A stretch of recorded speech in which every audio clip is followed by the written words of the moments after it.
I'm Doreen Steenland, your host, and today we're going to be speaking with Dr. Tammie Chang.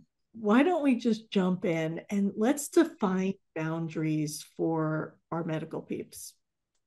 Yeah, I think that's the best place to start is right at the very Yeah, beginning. Oh, and just keep it. And I'm all about like, let's keep it simple, right? Because yeah, this is a huge topic that we could spend like hours talking about. But I think it's really important to make it like, I'm always like, I can simplify it to where I could understand it if I were in kindergarten. This is the right, I'm also a pediatrician, right? So I'm always like, how do I make it perfect. simple and not complicated so that it's relevant to everybody? Because Yeah, obviously a lot of work I do is for women. I know you just kind of read my part of my bio, and it's a lot of women's stuff, but it's honestly relevant, honestly, to I think any human being, and especially in medicine today. yes. And I agree with you. Making things simple Yeah. just takes out all the clutter, right? All the complicated stuff. Yeah. Just keep it I simple. need it simple too to Me understand. too. Me too. All about distilling it down to simplicity. So, what is a boundary in its simplest, most essence form? It is that invisible line between what is ours and what's not. Mm, That's it. wow. That's it. We can't see it. Yeah. So, why is this boundary setting so important now, even more than ever for us as healthcare professionals? Yeah. I mean, I know this is the focus of the entire summit you're doing, and I'm so grateful that you're contributing and helping in this way because I think it takes all of us, right, doing this work to help each other make it through this time. We've as every single one of your listeners knows, right? Like we're all in the same field together. It has been the toughest 3 years probably of our entire lives, our careers, and also in the history of healthcare, modern healthcare. Yeah. We haven't had anything like this since really what the 1918 Spanish flu, really, right? This is the last time we really had a world pandemic like this. And so it has, these last 3 years have pushed and stretched all of us in ways that we probably never knew we could be tested, right? Personally and professionally. And we've seen, as you know, and every single one of you listening knows, that we are dealing with the biggest burnout crisis and the biggest resignation crisis in our entire history, right, in healthcare. And so that's why I think this concept of boundaries is so pertinent right now because it's not something most of us grew up with. Say more about that. Yeah.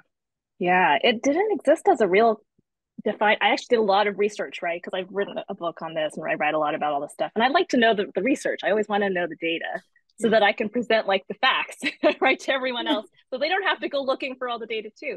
So it didn't exist as a real concept until the 1980s. So I was born in 81. I'm 40, almost 42. So I'm hopefully in the middle of my career, right? Hopefully I'll do this for a lot longer. But it didn't exist until the 1980s when therapists and self-help groups started talking about it. And it didn't actually really make it into the public arena until Townsend and Cloud wrote their first book on boundaries, and that was 1992. So I was 11.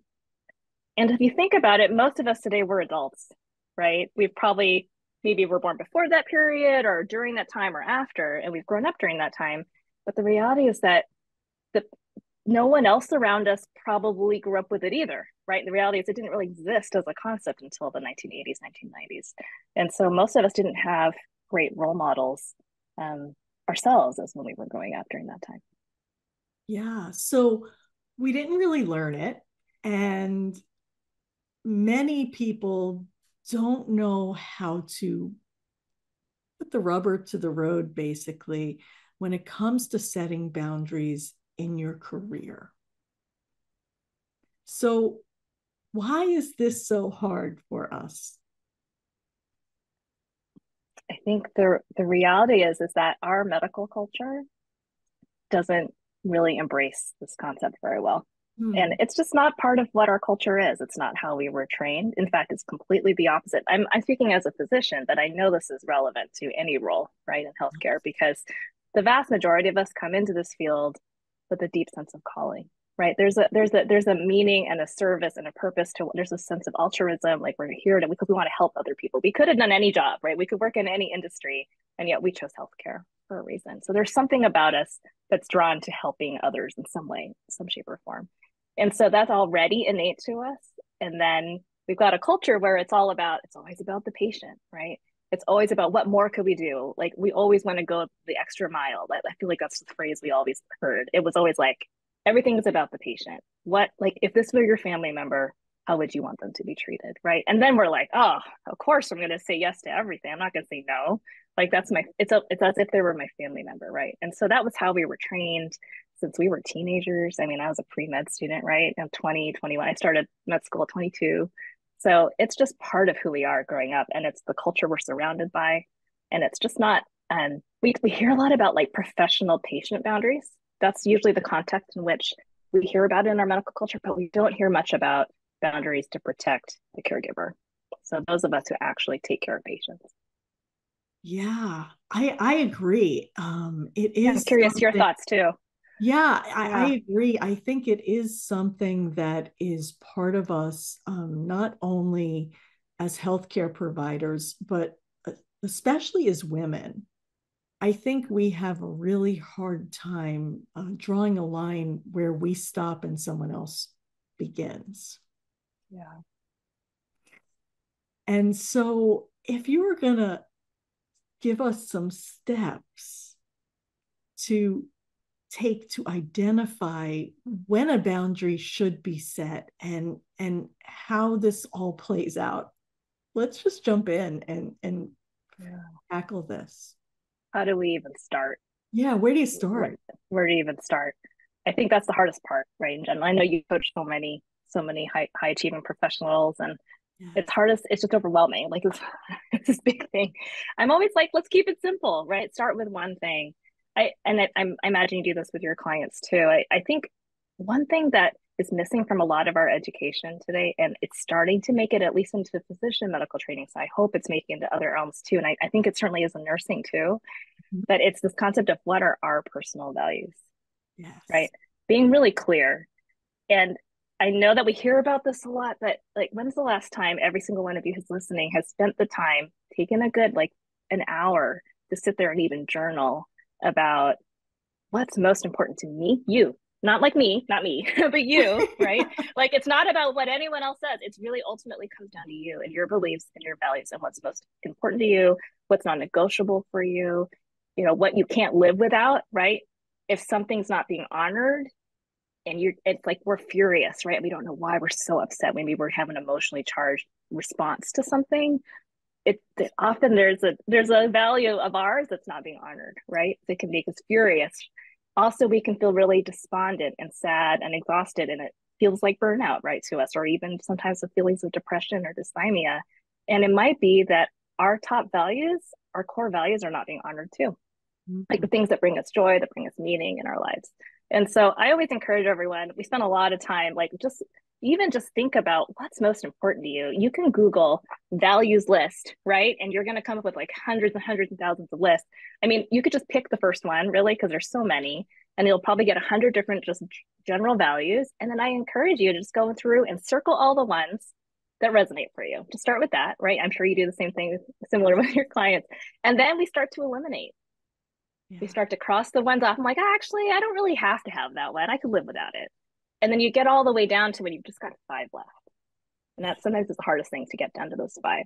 And so I know we're supposed to be talking about batteries, but like, No, that's so good. this is This the is hardest good. stuff, right? Yeah. So I mean, because then you've got five values, and mine are sitting right there on my wall, like in my face every day, right? So, and I have it like on my phone. Like when I was really doing a lot of this work myself, because I was going through a lot of coaching and development and understanding, oh gosh, what are my values? Not what anyone else tells me she should be, but what mine are. Then it starts to become second nature. We integrate it into our behavior. And then that is your litmus test for everything else in your life. And so unless we're clear on those things, it is hard to set clear boundaries. But I always say start there. That's the first piece.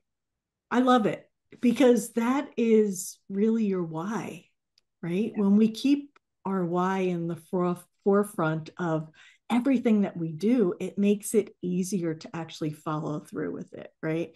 If Yeah. if we know that, for example, let's say loyalty is a top value of yours and you have no time to be loyal to the people who are most important to you because you've given yourself to everyone else, then that's a problem, right? There's this, what we call cognitive dissonance in our brain, right? We've got this value on one side and we've got this tug on the other side, and it definitely creates a tug of war. And all this is happening inside.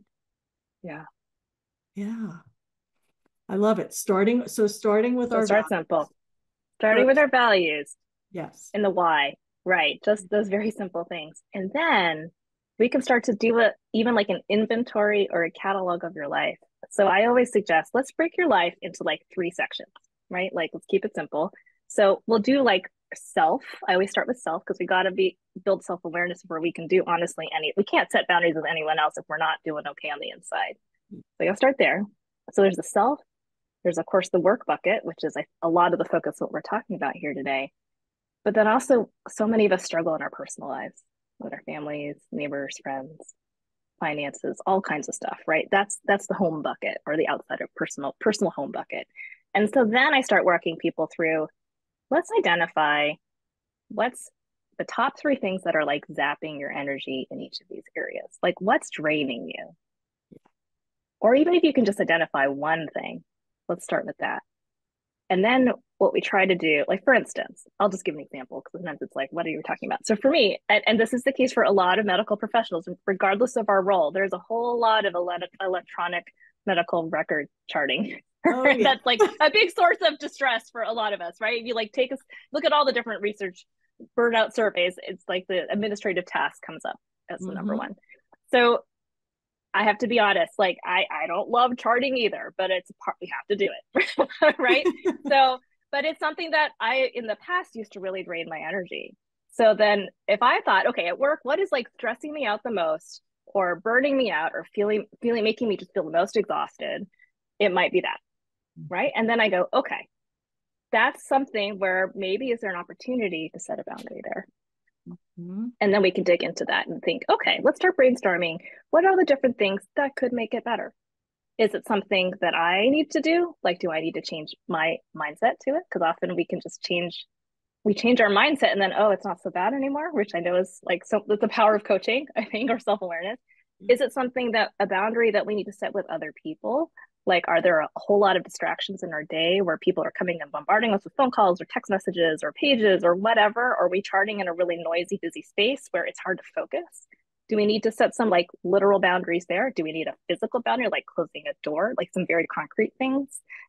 Is it a boundary that we need to make with the EMR itself, ourselves? Like, as in, I am not going to open this thing when I go home from work, right? So we start brainstorming different things that we could do for that one thing that's really draining you. I love it because our energy, we only have a certain amount of it each Yeah. day. It's like poker chips. And once we've spent all of those poker chips, there's no more to call upon. And then what happens to us? We start to act not like ourselves. We behave in Yeah. ways that we are not proud of because we've drained, we're running on empty. Yeah. We become resentful, Mm-hmm. maybe of others, even though it's really not their fault. No one did it to us, Right. right? Or we could get snippy or snappy or just a little terse, and we didn't mean to come across that way. But and I think every single one of us, we have an innate sense of when we're not quite right, or not fully aligned or grounded, right? We can just tell if we're off, but often we're so busy, and especially now today in healthcare, we're short staffed, we're working all the time, we're just running, we're in crisis mode, right? If there's no time to stop and really sense how we're feeling in the moment, it can be really hard. Yes. And that is a huge part of the work that I do. I Yeah. focus on that survival mode and getting people out of that survival mode and into a thrive mode, because there's two different regions of the brain, and if we could shift to another region of the brain, everything seems better. Even if things Yeah. externally don't change, they've changed for you internally. And Yeah. so that is just something that we can grab hold of, is just quickly shifting the region of our brain that we are accessing. Instead of the old pathways looping through, Mm-hmm. we get to change the way we approach the problem. So lots of Yes. creative ways to tackle this boundary thing. So, how, what are some ways to say no? I know. I wrote them down because I knew I was going to forget all the different ways. I wrote them down right here without saying the word no. Yes, without saying it. It's Yeah, hard. That's such really a hard. little word, but it's so big for many of us.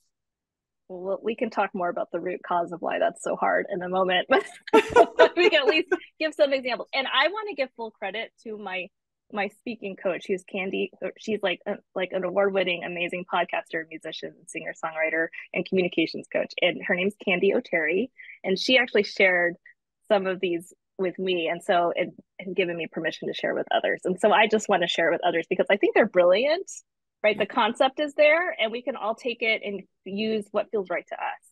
So, of course, this is one that you might hear a lot in the media these days. Like, no is a full sentence, so you can just say no Yeah. and then just stop talking.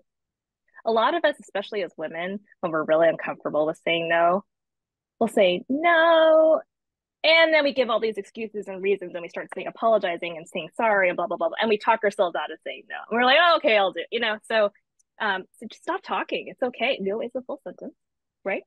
If you're not comfortable saying the word no, I totally understand because I struggle too, right? This is why I do this work because I need the help too. Here's another one. I really appreciate that you thought to ask me, but my time is already committed, right? And it's all in how the delivery and the intent of how we say it. Sure. Here's another one. I wish I could, but I'm just not able to right now. Mm-hmm. I say that a lot, which is true. We really don't have time for that right now, right? Here, let me tell you what I can do, and then help them provide a solution. So you're being helpful. You're trying to help them. You're not like, I'm not going to help you. It's not my problem. It's more like, I just don't have the bandwidth to do that right now, but I would love to partner with you to help you find a solution. And the last one is, thank you so much. I'm not available, but I would love to help you by suggesting someone else who I think would be perfect for this opportunity.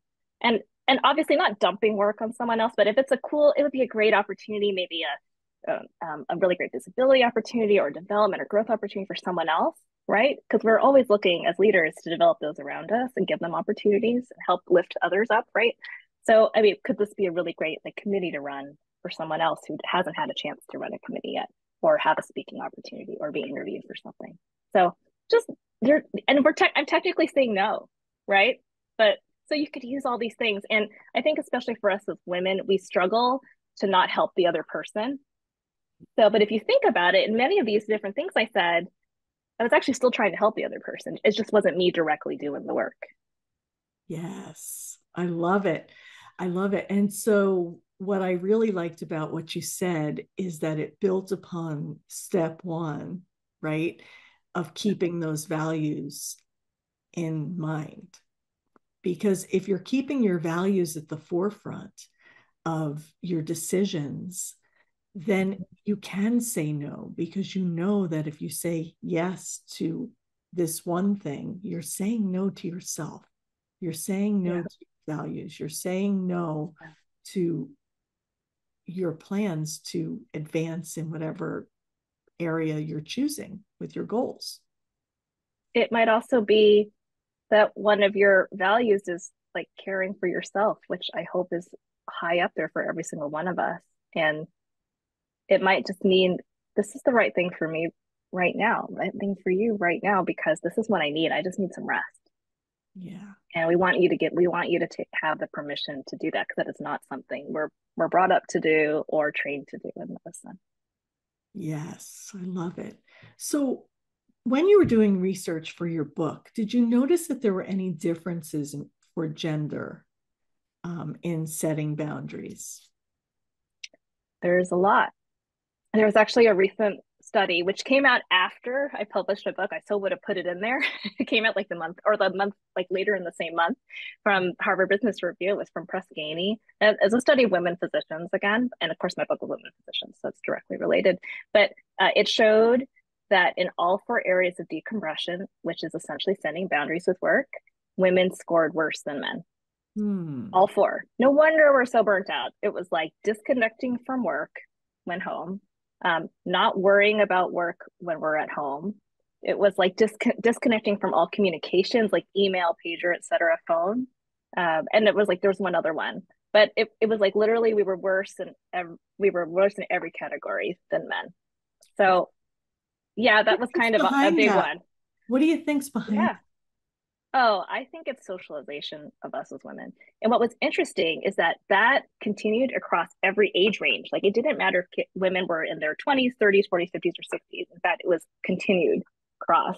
And so it wasn't like directly related to like having young children or raising families, et cetera. Like we were talking about women close to retirement and women in early career. So really interesting.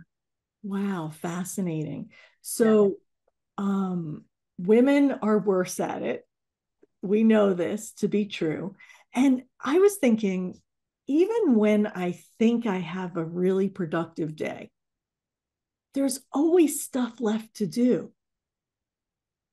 I feel like it's Yeah. never finished. So we need No, to get over the idea that we're going to finish everything in one day. I feel like that's a huge not part of possible. it. So it's impossible, right? Yeah. So, what resources are out there that can help these women learn to set boundaries? One thing I want to bring up before and I'll go through the resource list too, is that how many did you or maybe some, I'm sure some of your listeners grew up reading the book, nothing against this book, but The Giving Tree by Yes. Shel Silverstein. Yes. It's now known as the most controversial, one of the most controversial books in children's literature. And it was the number one gift given to new mothers in the 1970s.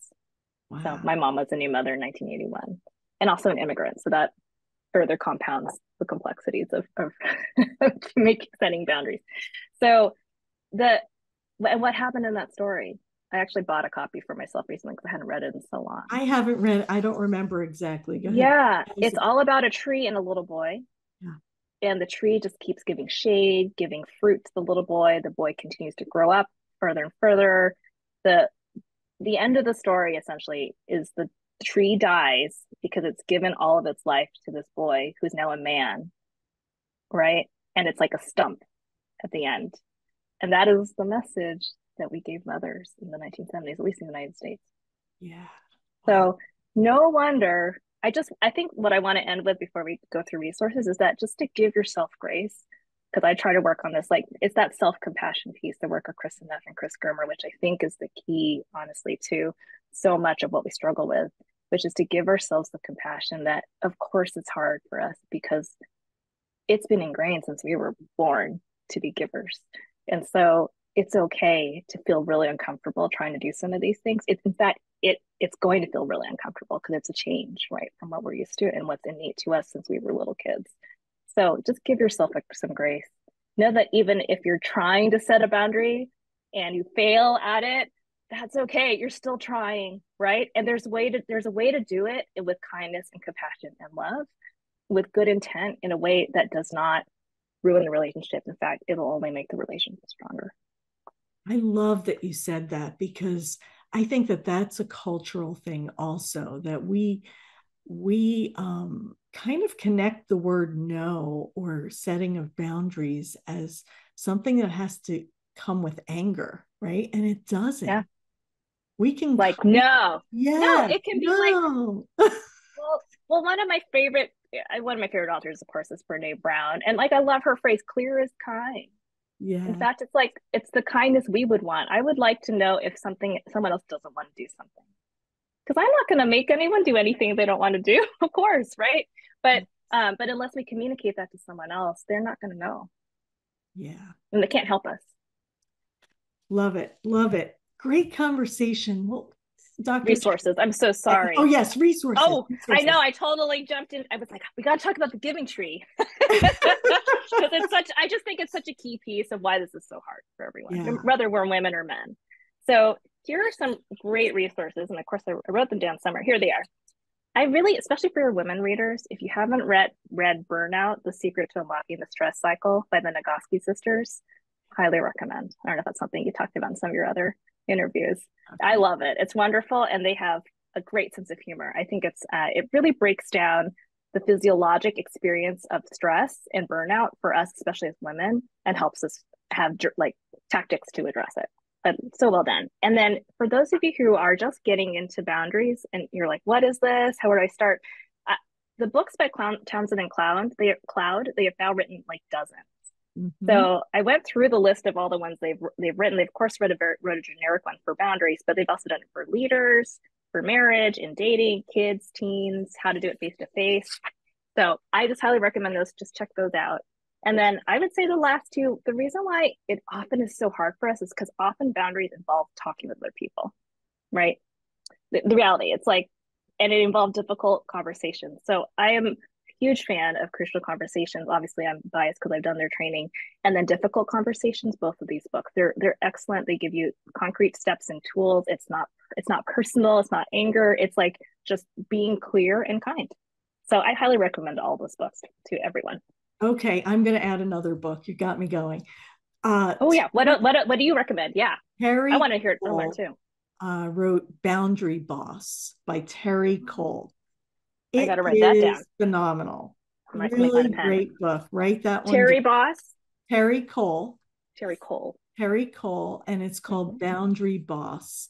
And that Okay. is an amazing book on boundaries. So you've got Mm, plenty of reading, lots of options. lots of options.